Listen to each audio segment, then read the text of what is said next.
बच्चा भूक्षा से व्याकुल होता है तो वो दूध के लिए अपनी माँ से ही प्रार्थना करता है, रोकर, गिड़गिड़ाकर या किसी भी तरीके से।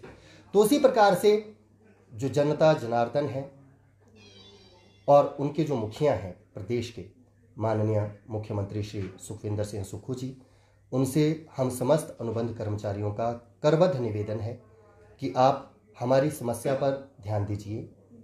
इस विषय को लेकर हम अलग अलग बार जनवरी से लेकर अभी तक 12 बार मुख्यमंत्री महोदय से मिल चुके हैं, उनसे प्रार्थना की है।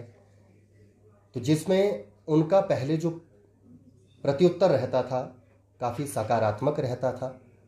उन्होंने कहा था कि वैसे तो ये हमने निर्णय ले लिया है, परंतु फिर भी हम इस विषय में आगे कुछ देखेंगे।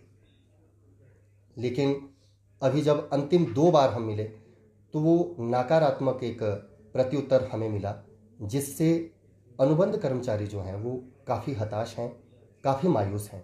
अभी देखिए, दिवाली पर सभी नियमित कर्मचारियों और पेंशनर्स को उपहार देकर उनकी दिवाली को रंगारंग कर दिया गया है, लेकिन जो अनुबंध कर्मचारी हैं वो कहीं ना कहीं मायूस बैठे हैं और कहीं ना कहीं एक आस लगाए बैठे हैं। अब देखिए, आपने बचपन में एक कहानी पढ़ी होगी, प्यासा कौवा, थर्स्टी क्रो। तो उसमें भी जो शिक्षा मिलती है वो क्या है कि जहां चाहा वहां रहा। तो हमारी तो आस मुख्यमंत्री महोदय से अभी भी है कि 22 तारीख की जो कैबिनेट मीटिंग होने जा रही है उसमें अवश्य हमारा आगे मुद्दा रखा जाएगा और उसमें हमारे लिए भी कोई खुशखबरी हो, ताकि हमारी जो दिवाली है वो भी रंगीन हो सके। क्योंकि देखिए, जो पहले की व्यवस्था थी उसमें इंक्रीमेंट भी लगती थी 3% अनुबंध कर्मचारियों को प्रतिवर्ष, वो भी हमारी बंद है। और इतने कम वेतन में, क्योंकि जो हमारा मूल वेतन है उसका केवल 60% वेतन अभी हमें मिल रहा है। अधिकतर साथी जो घर से बाहर अपने परिवार के साथ रहते हैं तो उनकी बहुत ज़्यादा समस्याएं हैं। इतने कम सैलरी में परिवार का भरण पोषण करना बहुत ज़्यादा मुश्किल हो जाता है। कहीं बच्चे की LIC है, कहीं परिवार की LIC है, कहीं राशन पानी है, कहीं रूम का रेंट है। और बाहर अगर आप सभी को पता है, अगर ध्यान दिया जाए तो जो रूम का रेंट है वो भी बहुत ज़्यादा है। तो 15-20 हज़ार में परिवार का भरण पोषण करना बहुत ज़्यादा मुश्किल होता है। कहीं ना कहीं हर व्यक्ति की, हर कर्मचारी की एक आस होती है कि अभी मैं सितंबर में रेगुलर हो जाऊंगा या अक्टूबर में रेगुलर हो जाऊंगा तो मैं इस तरीके से अपने खर्च का वहन करूंगा। लेकिन अभी भी हमारे हाथ निराशा ही लगी। हमें पूर्ण उम्मीद थी कि सितंबर कंप्लीट होने के बाद शायद कहीं ना कहीं हमारे नियमितीकरण को लेकर अधिसूचना हो जाएगी।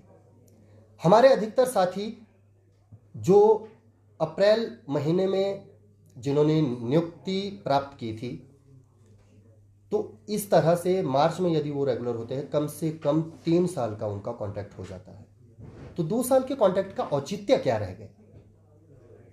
जब सरकार ने 2 साल का कॉन्ट्रैक्ट रखा है, वैसे तो कॉन्ट्रैक्ट प्रथा ही नहीं होनी चाहिए। जब कोई व्यक्ति कमीशन से जा रहा है, इतने वर्षों की कड़ी मेहनत के बाद वो टेस्ट क्लियर करता है और उसके बाद उसको 2 वर्ष का अनुबंध समय गुजारना पड़ता है, फिर भी अब मार्च में अगर रेगुलाइजेशन होती है तो ये अनुबंध समय सीधा सीधा 3 वर्ष का हो जाता है।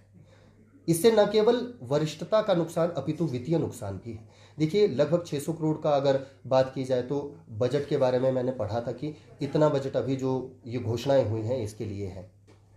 तो हमारे को यदि अभी अक्टूबर में या नवंबर में नियमित भी किया जाता है, अक्टूबर महीना तो हमारा निकल गया बिना नियमित हुए, तो नवंबर में अगर नोटिफिकेशन होती है या अक्टूबर में जो अभी 22 तारीख को ये कैबिनेट होनी है, इसमें यदि हमारी बात को रखा जाता है, मुद्दे को रखा जाता है, नोटिफिकेशन पर हामी भरी जाती है, तो कहीं ना कहीं शायद नवंबर या दिसंबर तक हम नियमित हो जाएंगे। तो 2 महीने की सैलरी जो हमारी बढ़ी हुई है वो तो वैसे ही हमारी हानि में है, हमें उसका लॉस है, परंतु कम से कम दिसंबर में तो हो जाए।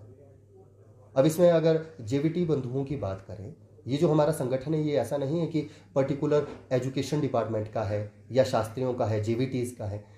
इसमें विभिन्न विभागों के सभी कर्मचारी जुड़े हैं, चाहे वो PWD विभाग हो या फिर वो आईपीएच हो या इलेक्ट्रिसिटी हो या एजुकेशन डिपार्टमेंट हो, तो बहुत सारे विभागों का ये एक संगठन है